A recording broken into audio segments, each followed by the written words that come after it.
तो सभी लोगों को मेरे चैनल एडोसुप में स्वागत है। आज हम डाइजेशन एंड एब्जॉर्प्शन चैप्टर को शुरू करने वाले हैं। ये ह्यूमन फिजियोलॉजी का पहला चैप्टर है। तो आज से ह्यूमन फिजियोलॉजी हम शुरू करते हैं। तो डाइजेशन के पहले हमने एनिमल किंगडम को कवर किया था। अगर एनिमल किंगडम आपने नहीं देखा तो मेरे यूट्यूब चैनल में सभी लेक्चर्स अपलोडेड है, आप देख सकते हैं। तो आज डाइजेशन एंड एब्जॉर्प्शन को बिना कुछ देरी किए शुरू करते हैं। तो पहले थोड़ा इंट्रोडक्शन पढ़ लेते हैं डाइजेशन एब्जॉर्प्शन से पहले कि बेसिकली हम इंसान ह्यूमन बींग्स या कोई भी लिविंग सिस्टम ले लीजिए, ह्यूमन बींग्स या कोई भी लिविंग को ले लीजिए, तो वो क्या करता है, वर्क करता है, कुछ काम करता है। उस काम में क्या होता है, एनर्जी वेस्ट होती है या यूज़ होती है। तो इस एनर्जी वेस्ट हो रही है तो हमारी धीरे धीरे एनर्जी लेवल डाउन होगा। एनर्जी लेवल हमारा डाउन होते जाएगा तो हमें क्या रिक्वायरमेंट है, हमें बाहर से एनर्जी लेना पड़ेगा, हमें एनर्जी लाना पड़ेगा कहीं से, एनर्जी हमें गेन करना पड़ेगा कहीं से। तो एनर्जी गेन के लिए हम क्या करते हैं, हम फूड लेते हैं, खाना लेते हैं। तो फूड से हम क्या एनर्जी लेते हैं। तो इस फूड में हमारा जनरली क्या क्या चीज़ें मौजूद होती है फूड में।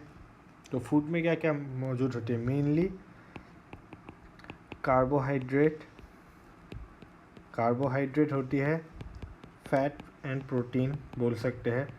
तो कार्बोहाइड्रेट से डायरेक्ट हमें एनर्जी मिलती है। फैट से हमें बहुत अलग अलग यूज़ होता है, इससे एनर्जी भी मिलती है, या स्टोर भी करते हैं हम। प्रोटीन से बॉडी का डेवलपमेंट होता है। तो फूड से हमें ये सब चीज़ें मिलती है और कुछ कुछ हद तक हमें फूड से विटामिन और मिनरल्स भी मिलते हैं। विटामिन एंड मिनरल्स, इनका अलग अलग रोल होता है, अलग अलग केमिकल रिएक्शन में ये ऐसे कैटलिस्ट काम आते हैं। विटामिन्स का अलग अलग बॉडी में काम होता है, तरह तरीके के विटामिन्स होते हैं, फैट सोलुबल या वाटर सोलुबल। तो ये बातें हो गई। तो हमें एनर्जी के लिए हमें फूड चाहिए और हमने फूड को लिया, फूड के अंदर ये चीज़ें हैं। लेकिन अब प्रॉब्लम क्या है, जो हमारा फूड है, खाना है, वो जनरली एक कॉम्प्लेक्स कंपाउंड है।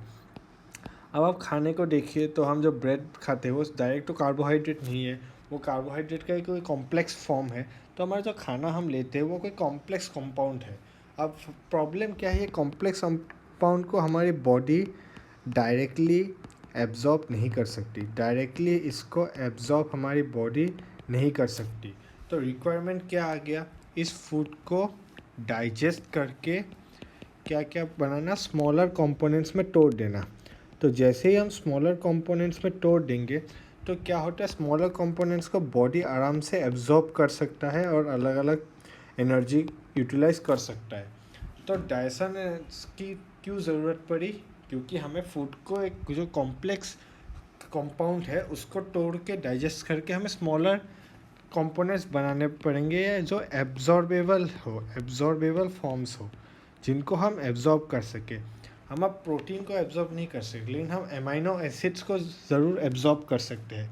तो वैसे ही हमें एब्जॉर्ब करना पड़ेगा डाइजेस्ट करके। तो इसी वजह से डाइजेशन एंड एब्जॉर्प्शन चैप्टर का इम्पोर्टेंस आ जाता है। हमारे ह्यूमन बॉडी में भी डाइजेशन का बहुत इम्पोर्टेंस आता है। तो अब पहले हम जनरली डाइजेस्टिव सिस्टम से शुरू करते हैं ह्यूमन का। तो डाइजेस्टिव सिस्टम को पढ़ेंगे हम, फिर इसमें कैसे डाइजेशन होता है वो पढ़ेंगे। तो डाइजेस्टिव सिस्टम की शुरुआत हम ह्यूमन के डायग्राम से करते हैं, digestive system of humans being से। तो ये पर्टिकुलर हमारा डायग्राम है ह्यूमन डाइजेस्टिव सिस्टम का। तो ये किसका डायग्राम है, ह्यूमन डाइजेस्टिव सिस्टम का डायग्राम है ये। तो ये डायग्राम आपको दिख रहा है। तो सबसे पहले बात करते हैं, ये जो जहाँ से हम खाना लेते हैं, माउथ में क्या होता है, ओरल कैविटी होती है। और माउथ के चारों तरफ ये टंग तो आपको दिखेगा और यहाँ टीथ होगा, वो बनाया नहीं है डायग्राम में। हमारे पास 3 सलाइवरी ग्लैंड्स है, आप नाम जान के रख लीजिए। पैरोटिड ग्लैंड जो आपके गालों की तरफ होती है, चिक्स में होती है। सब मैंडिबुलर या जिसको सब मैक्सिलरी भी बोलते हैं, वो मैंडिबल के नीचे होती है। और जीभ के नीचे जो ग्लैंड होती है सब लिंगुअर, क्योंकि टंग को लिंगुआ बोलते हैं हम बायोलॉजिकल लैंग्वेज में। फिर यहाँ से खाना फेरिंग्स में जाता है। फेरिंग्स वो कॉमन पैसेज है जहाँ से ये ट्रैकिया और ईसोफेगस साथ में खुलता है। ईसोफेगस एक लॉन्ग ट्यूब है जो माउथ को स्टोमक के साथ अटैच करता है। स्टोमक क्या है? एक जे से बैग लाइक स्ट्रक्चर है जहाँ खाना को पहला डाइजेशन अच्छे से शुरू होता है और यहाँ तरह तरह के डाइजेस्टिव एंजाइम्स रहते हैं। फिर ये लीवर हमारा सबसे लार्जेस्ट ग्लैंड जिसको हम कहते हैं, इससे हम बाइल जूस बनाते हैं। गॉल ब्लैडर में ये बाइल जूस स्टोर होता है। फिर ये पेनक्रियास है। पेनक्रियास एक मीक्सोक्राइन ग्लैंड है। इसमें बहुत एक्सोक्राइन और एंडोक्राइन पार्ट्स होते हैं जिसके हम डिस्कशन करेंगे। इससे बहुत सारे हार्मोन्स निकलते हैं और क्या बोलते हैं डाइजेस्टिव एंजाइम्स पे निकलते हैं। फिर ये पूरा पार्ट आप जो देख सकते हैं हाईली कॉइल्ड, ये स्मॉल इंटेस्टाइन है। ये शुरुआत होती है इसकी सी सेप ड्यूटेनम से। फिर एक कॉइल पार्ट आता है जेजुनम। फिर हाईली कॉइल जो पार्ट आता है वो इलियम होता है। अब बाकी का ये पूरा पार्ट लार्ज इंटेस्टाइन में आता है। ये एक वर्मीफॉर्म अपेंडिक्स है जो हमारे में एक वेस्टिजियल ऑर्गन है जो हमें ज़्यादा काम नहीं आती। तो ये ऐसे यहाँ स्मॉल डी नेचर के फॉर्म में हो जाता है। फिर यहाँ जो आता है सीकम में खुलता है हमारा इलियम। सीकम में एक सैक लाइक स्ट्रक्चर है। फिर ये पूरा पार्ट हमारा कूलॉन होता है। शुरुआत होती है असेंडिंग कूलॉन, फिर ट्रांसवर्स कूलॉन, फिर डिसेंडिंग कॉलॉन और यहाँ पे सिग्मॉइड कूलॉन। फिर जो हमारी फीसिस होती है वो स्टोर कहाँ होती है? रेक्टम में। फिर निकलती कहाँ है? एनस से। तो ये मोटा मोटी एक छोटा सा आइडिया हो गया ह्यूमन डाइजेस्टिव सिस्टम के अलग अलग पार्ट्स के बारे में। तो यहाँ से हम ह्यूमन डाइजेस्टिव सिस्टम को अच्छे से डिस्कशन करना शुरू करते हैं। तो ह्यूमन डाइजेस्टिव सिस्टम के दो पार्ट्स आते हैं। पहला आता है एलिमेंट्री कैनाल। एलिमेंट्री कैनाल एक पार्ट आता है और एक आता है डाइजेस्टिव ग्लैंड्स। तो डाइजेस्टिव ग्लैंड्स और एलिमेंट्री कैनाल कौन सा चीज़ें कहाँ आती है? जो ये आप मेन ट्यूब देख रहे हैं जो माउथ से शुरू होती है और यहाँ स्टोमक से जाके स्मॉल इंटेस्टाइन में से क्या बोलते हैं हाईली कॉइल्ड होके यहाँ से लार्ज इंटेस्टाइन से होते हुए एनस से निकलती है। ये होता है हमारा एलिमेंट्री कैनाल। और उसके आसपास जितने भी ये ग्लैंड्स आपको दिख रहे हैं ये होते हैं एसोसिएटेड ग्लैंड्स। डाइजेस्टिव ग्लैंड्स से अच्छा इनको एसोसिएटेड ग्लैंड्स लिख देता हूँ, एसोसिएटेड ग्लैंड्स। तो ये बात होगी। तो हम आज शुरू करेंगे एलिमेंट्री कैनाल से जो हमारा पहला हेडिंग होगा। तो हमारा पहला हेडिंग क्या है? Alimentary canal. तो यहाँ कुछ बेसिक चीज़ें जो मैं डायग्राम में आपको बोल ही दी है तो मैं सब नहीं लिखूँगा, मेन चीज़ें लिखूँगा। तो एंटीरियर ओपनिंग जो हमारी है, एंटीरियर ओपनिंग जहाँ से खाना हम लेते हैं उसको हम क्या कहेंगे? माउथ कहेंगे। वो हमारा मुंह होता है। खाने को हम जब लेते हैं फिर हमारे दांतों की बात आ जाती है, टीथ। टीथ में बहुत सारी चीज़ें हम डिस्कस करने जा रहे हैं आज। तो हमारा दांत क्या है? एक हार्ड पार्ट है जिससे हम फूड को क्रश करते हैं, ग्राइंड करते हैं। तो हमारे टीथ में एक पहली प्रॉपर्टी आती है। टीथ हमारी क्या होती है? सबसे पहला हेटेरोडोंट। नहीं, हेटेरोडोंट की बात बाद में करते हैं, पहले ठीकोडोंट की बात करते हैं। ठीकोडोंट। ठीकोडोंट हमारे दांत इसलिए है क्योंकि ये क्या है? एम्बेडेड, मतलब धसे हुए हैं। किस में? इन जॉ सॉकेट्स। हमारे जबड़े के सॉकेट्स के अंदर ये दांत हमारे धसे हुए हैं, इसलिए हम इसको ठीकोडोंट बोलते हैं। फिर नेक्स्ट आती है डाइफायोडोंट। डाइफायोडोंट मतलब हमारे में दो सेट्स ऑफ टीथ्स आते हैं। दो बार हमारे दांत आते हैं। पहली बार जब आते हैं फर्स्ट टाइम उसको हम डेसिडुअस या प्राइमरी या मिल्क टीथ बोलते हैं। तो ये नाम आपको याद ही होंगे। फिर आते हैं हमारे सेकेंड, जो आते हैं हम सेकेंडरी या परमानेंट टीथ भी बोलते हैं, परमानेंट टीथ। तो ये बात हो गई। फिर ये तो पहले दो प्रॉपर्टीज़ हो गई। अब तीसरी प्रॉपर्टी इम्पॉर्टेंट है, इससे बहुत क्वेश्चंस बन सकते हैं नीट में भी। तो वो है हेटेरोडोंट। हेटेरोडोंट मतलब हमारे डिफरेंट टीथ्स हैं, हमारे सब टीथ एक जैसे नहीं है। तो हम में 4 टाइप्स ऑफ टीथ होते हैं, 4 अलग अलग तरीके के दांत होते हैं हम में। तो ये आप जान लीजिए। तो पहला एग्जाम्पल जो दांत का आता है, एग्जाम्पल नहीं मतलब पहला टाइप होता है वो इंसिजर। फिर आता है कैनाइन, कैनाइन। फिर आता है प्रीमोलर और फिर आता है मोलर। तो ये 4 अलग अलग तरीके के दांत हमारे आते हैं। अब हम डायग्राम देख के इस स्लाइड में आते हैं। तो हमारा दांतों का डायग्राम ये कुछ होता है। तो आप इस डायग्राम में देख सकते ये डिफरेंट टाइप्स ऑफ टीथ बोल सकते हैं। अरेंजमेंट ऑफ टीथ बोल लीजिए इसको, अरेंजमेंट ऑफ टीथ। तो इस डायग्राम में आप देख सकते हैं पहला दांत जो हमारा होता है और दूसरा दांत ये होता है इंसिजर, ये कुछ इस शेप का होता है इंसिजर। फिर जो तीसरा दांत आता है सिर्फ एक दांत, वो होता है कैनाइन। तो 2 इंसिजर फिर एक कैनाइन आता है। हम क्या बात कर रहे हैं, एक जबड़े के आधे पार्ट की, तो हम इसकी डिस्कशन कर रहे हैं। फिर नेक्स्ट के 2 दांत आते हैं हमारे प्री मोलर, ये ऐसा कुछ डायग्राम होता है। और आखिरी के 3 बड़े बड़े दांत हमारे मोलर्स होते हैं। तो ये लास्ट दांत को हम विजडम टीथ कहते हैं। तो ये बात होगी। तो ये बेसिकली दांतों का अरेंजमेंट है जो आप देख लीजिएगा, इससे हम बहुत बातें अब डिस्कस करेंगे। तो हम पहले बात करेंगे एडल्ट की, फिर बेबी की। बेबी मतलब एकदम छोटा बच्चा जिसके पहली बार दांत निकले हैं। तो इंसिजर जो होते हैं एडल्ट में, आप यहाँ देख सकते हैं एक जॉ के हाफ पार्ट में यहाँ 2 दांत होते हैं।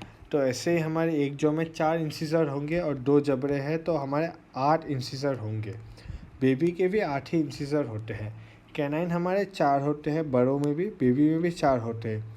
प्री मोलर अभी हमने देखा था, प्री मोलर यहाँ 2 है, एक साइड, इस साइड 2 और ऊपर के साइड और 4, तो 8 प्री मोलर हम में होते हैं। तो हम में 8 प्री मोलर होते हैं। लेकिन बेबी में 0 प्री मोलर होते हैं, इनमें प्री मोलर दांत होते नहीं है। मोलर दांत हम में क्या होते हैं, अब देख सकते हैं 12 होते हैं हमारे मोलर दांत। अब इस डायग्राम में भी देख सकते हैं 1 2 3, 1 2 3 6 और ऊपर 6, 12। तो 12 दांत हो गए हमारे। बच्चों में क्या होता है, 8 होते हैं। इनमें क्या होता है, हम विजडम टीथ अब तक आता नहीं है, और बहुत टीनेजर्स में भी ये टीथ अब बहुत देर से आता है। तो इसी वजह से ये दांत बच्चों में नहीं रहता। तो आप काउंट कर सकते हैं एडल्ट्स में कितने टीथ हो गए, 8 + 4 + 8 + 12, 32 टीथ्स हो गए। लेकिन बच्चों में 8 + 4 + 0 + 8, 20 टीथ हो गए। तो ये बात आप ध्यान रखिएगा, जो डेसिडुअस टीथ आते हैं हमारे, वो पहले 20 टीथ्स ही आते हैं बच्चों में। फिर ये जो सेकेंडरी टीथ आते हैं, ये आप जान लीजिए टोटल 32 दांत होते हैं। लेकिन सिर्फ कितने टूटते हैं इसमें से, यही सिर्फ ब्रेक मतलब टूटते हैं, सिर्फ 20 दांत ही हमारे टूटते हैं। और ये 20 दांत ही 2 बार एक्सचेंज होते हैं। लेकिन प्रीमोलर और विजडम टीथ सिर्फ एक ही बार आता है जीवन में, वो कभी नहीं टूटते। तो ये और एक बात हो गया। अब इसके बाद और एक इम्पॉर्टेंट पार्ट आती है डेंटल फार्मूला। अब डेंटल फार्मूला क्या होता है, ये हम साइंटिफिक मतलब बायोलॉजी के फॉर्म में दांतों के अरेंजमेंट को दिखाते हैं। तो इसमें हम एक particular upper half jaw, lower half jaw को हम दिखाते हैं। तो ये हाफ जॉ की जैसे बात की थी, इसमें आप क्या देख सकते हैं, इंसिसर कितने हैं, 2, कैनाइन यहाँ लिख देता हूँ, इंसिसर कितने हैं, 2, कैनाइन कितना है, 1, प्रीमोलर कितने हैं, 2, मोलर कितने हैं, 3। तो हम एक ऐसे अपर जॉ में क्या है, 2 1 2 3 का अरेंजमेंट, और वैसे अप लोअर हाफ जॉ में कितना है, 2 1 2 3। तो ये हमारा डेंटल फार्मूला होता है। यहाँ 2 1 2 1 2 3, तो 2 1 2 3, ऐसे नीचे की तरफ 2 1 2 3। इसको इंटू 2 कर देंगे तो आपको 32 टीथ मिल जाएंगे, क्योंकि 2 + 1 3 + 5 + 8 8, नीचे भी 8 8 8 16, आधे में 16, तो पूरे में 32 दांत। लेकिन अभी हम बेबी की बात करें, बेबी मतलब बेबी नहीं बोलते, न्यू एकदम चाइल्ड बोल देते हैं, चाइल्ड एकदम छोटा 8 साल का लड़का, उसका डेंटल फार्मूला क्या होगा। मैंने अभी बोला था इसमें 8408 होता है टोटल टीथ, 8408। तो एक जॉ में कितना होगा, 2 इंसिजर होंगे, एक जॉ में 1 कैनाइन, 0 और 2 मोलर होंगे। तो इसका डेंटल फार्मूला 2102/2102 होता है। ये आप ध्यान रख लीजिएगा। तो इसी के साथ हमने दांतों के बारे में डिस्कस किया। फिर टंग के बारे में छोटी सी डिस्कशन आता है। टंग क्या है, एक फ्री मूविंग फ्लेक्सिबल ऑर्गन बोल सकते हैं, जिसका काम क्या होता है, ये पहली बात, ये टेस्ट हमें पता करता है इससे। और ये mixing of food with saliva, mixing of food with saliva, यही मेन काम है। और एक काम आता है बहुत इंपॉर्टेंट, स्पीच, बात करने में भी टंग का बहुत बड़ा रोल है। तो ये 3 मेनली टंग के रोल होते हैं। एक टंग का डायग्राम तो आप ऐसे देखते ही हैं अलग अलग जगह में। तो टंग में स्मॉल प्रोजेक्शंस होते हैं, स्मॉल प्रोजेक्शंस होते हैं आपके टंग में। इसी स्मॉल प्रोजेक्शंस को हम क्या बोलते हैं? पेपिलियाई, पेपिलाई। तो पेपिलाई बोलते हैं इनको। पेपिलाई का एक स्पेशल केस है कि जो पेपिलाई होती है, ये हमारा टंग है, जैसे सब तरफ पेपिलाइज होते हैं, लेकिन सब पेपिलाई में टेस्ट बर्ड्स हो ये ज़रूरी नहीं है। सम किसी किसी में ही टेस्ट बर्ड्स होते हैं, इसलिए हम पर्टिकुलर हर जगह, जीभ के हर जगह से हम टेस्ट नहीं ले पाते, किसी पर्टिकुलर जगह से ही हम टेस्ट ले पाते हैं, टेस्ट का सेंसेशन। तो ये बात हो गई टंग के बारे में। तो हम अभी इस डायग्राम में फिर इस डायग्राम में ही अच्छे से समझा देते हैं। तो ये माउथ जो देखा, इसके बाद ये फेरिंग्स, ये जो फेरिंग्स दिख रहा है ये वो पार्ट होता है जहाँ क्या बोलते हैं इसोफेगस और ट्रैकिया साथ में ओपन होता है। तो अब फेरिंग्स को हम क्या बोल सकते हैं? फेरिंग्स को वो रीजन है जहाँ both trachea and wind pipe नहीं, इसोफेगस लिख देता हूँ, विंड पाइप भी, और इसको फूड पाइप बोलते हैं। इसोफेगस ओपन, ट्रैकिया को विंड पाइप, इसोफेगस को फूड पाइप।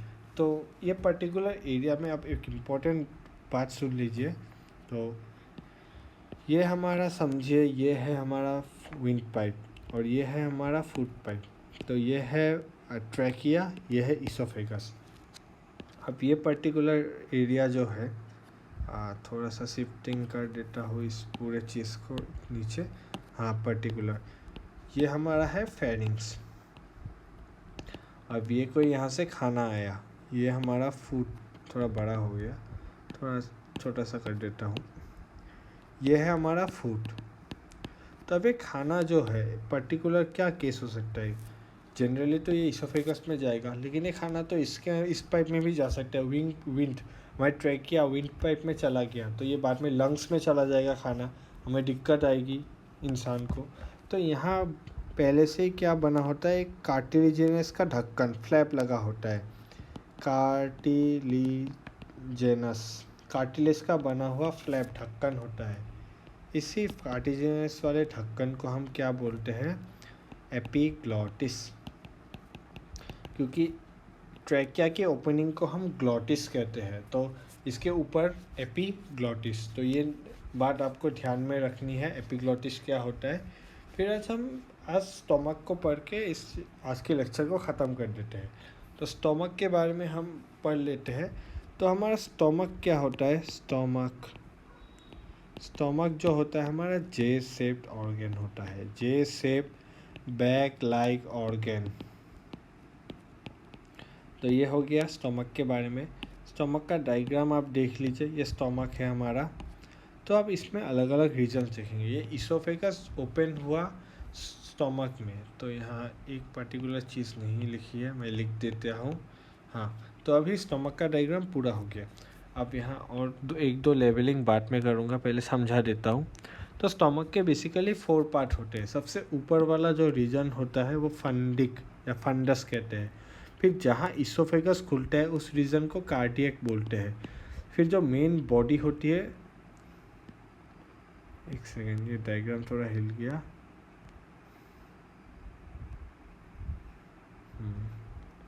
एक सेकेंड रुकिए, इसको एडजस्ट करने दे दीजिए। हाँ, ये कुछ ऐसा था डायग्राम, थोड़ा सा हिल गया है डायग्राम। हाँ, ये रहा, ठीक है। तो ये रहा हमारा बॉडी, जो मेन रीज़न है हमारा स्टमक का, उसको हम बॉडी कहते हैं। फिर ये जो आखिरी नीचे का रीज़न है उसको पाइलोरिक कहते हैं। तो ये 4 पार्ट हो गए हमारे स्टमक के। फिर जिस जगह में ये खुलता है इसोफेगस, वहाँ एक स्मॉल, यहाँ नहीं लिखता, तो इसोफेगस का यहाँ जो होता है, यहाँ एक स्पिंक्टर लगा होता है।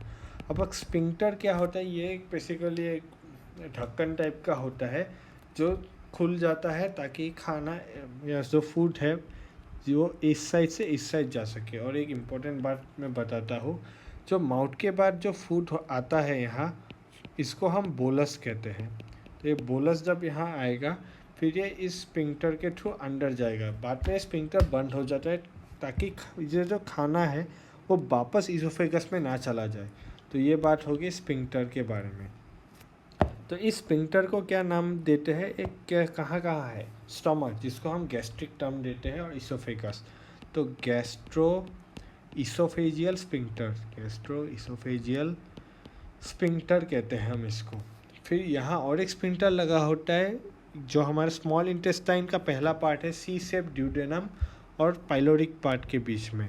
तो ये जो पाइलोरिक पार्ट में जो स्पिंक्टर है इसको हम पाइलोरिक स्पिंक्टर भी कह देते हैं।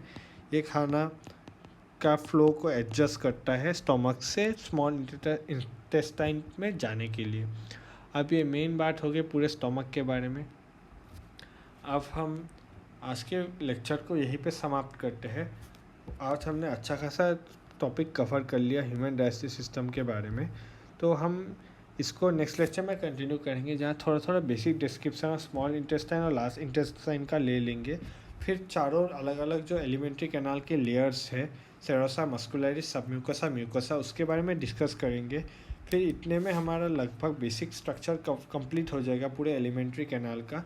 फिर हम नेक्स्ट पार्ट, एलिमेंट्री कैनाल के बाद कौन सा पार्ट आता था, एलिमेंट्री कैनाल के बाद एसोसिएटेड ग्लैंड्स या डाइजेस्टिव ग्लैंड्स को शुरू करेंगे, जिसमें हम पहले सलाइवरी ग्लैंड्स, फिर लीवर, फिर पेनक्रियास, फिर इतने के डिस्कशन कर लेंगे। फिर अगर टाइम बचे तो हम डाइजेशन ऑफ फूड शुरू कर देंगे। तो आज के लेक्चर के लिए इतना है। अगर आज के लेक्चर में कोई डाउट है तो आप ज़रूर कमेंट सेक्शन में मुझे पूछिए, मैं हेल्प कर दूंगा। और अगर आपको वीडियो अच्छा लगे तो वीडियो को लाइक करें और चैनल को हो सके तो सब्सक्राइब करें। जितना सब्सक्राइब आप करेंगे और सपोर्ट करेंगे इस चैनल को, उतना ही मुझे अच्छा लगेगा। तो आप इस वीडियो को जितना हो सके और लोगों तक शेयर करें ताकि ये वीडियो ज़्यादातर लोगों को मिल सके। तो आज के वीडियो के लिए इतना ही, मिलते हैं नेक्स्ट लेक्चर में। Thank you.